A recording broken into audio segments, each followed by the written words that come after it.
18 combined national championships, 12 Heisman Trophy winners, and 42 bowl victories. These are certainly two of the blue bloods of college football, but the winner will have a chance to gain elite status right now in 2012. Mark Rogers TV on the big showdown Saturday night in Norman, Oklahoma. The Sooners, number 8 in the BCS, Notre Dame, number 5. Let's break it down, starting with probably the most suspect unit for either team. It's the Notre Dame secondary.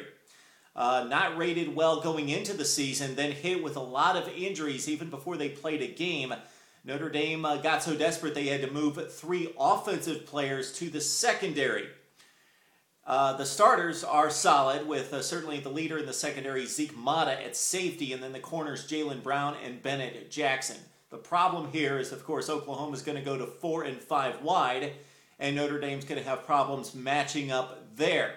Of course, other teams they've faced outside of Navy have gone to 4 and 5 wide, just like everybody basically does in college football today. The difference here is that Oklahoma goes to 4 and 5 quality players in that set. So Notre Dame's going to have difficulty matching up. So wake up, Sheldon Day, Prince Shembo, and Stephon Tuitt.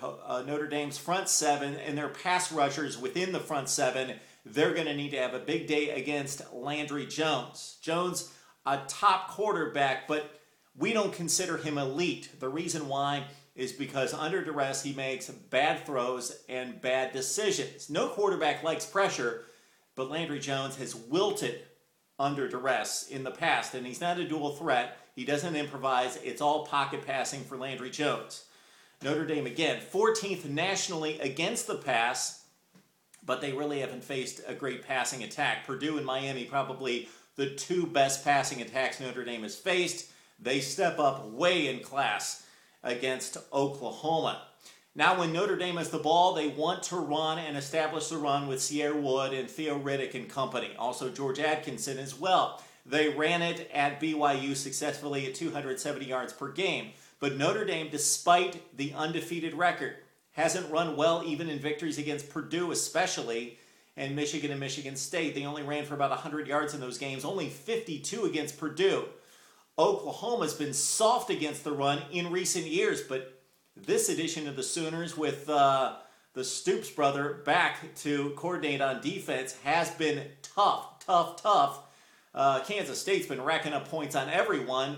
And even though that was a loss for the Sooners, they gave up just 24 against Kansas State and controlled the ground game. Texas came into the Red River rivalry running the football, but Oklahoma shut them down on the ground as well. So Notre Dame's not going to find much success, probably, running the football. So the big key here is for Notre Dame to somehow generate a passing attack, which, again, Notre Dame's not been able to do against lesser opponents this season. Everett Golson comes back off the concussion.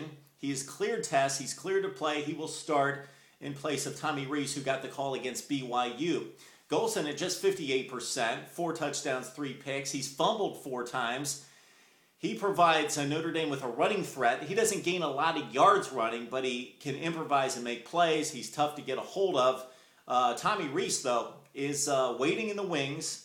He's the more experienced guy. He's got less skills, not the big arm that Golson has, but he's got the experience and led a game-winning drive earlier in the season against Purdue. Landry Jones, again, this is going to be huge. Stephon Tuitt and Sheldon Day and Prince Shembo. The Notre Dame pass rush needs to get to Landry Jones to give Notre Dame a chance.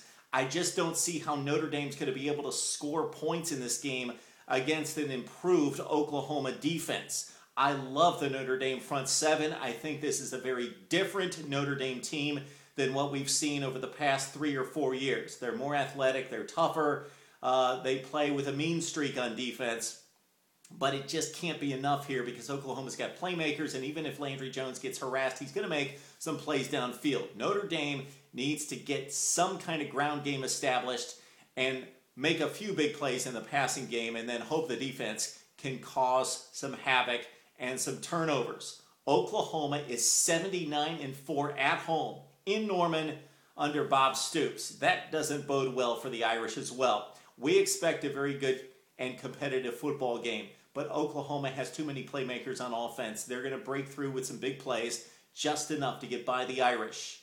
Oklahoma wins this game 24-13 over Notre Dame. Need to hear from you. Oklahoma, Notre Dame. It should be fun on Saturday night. Would love to hear from you on Mark Rogers TV.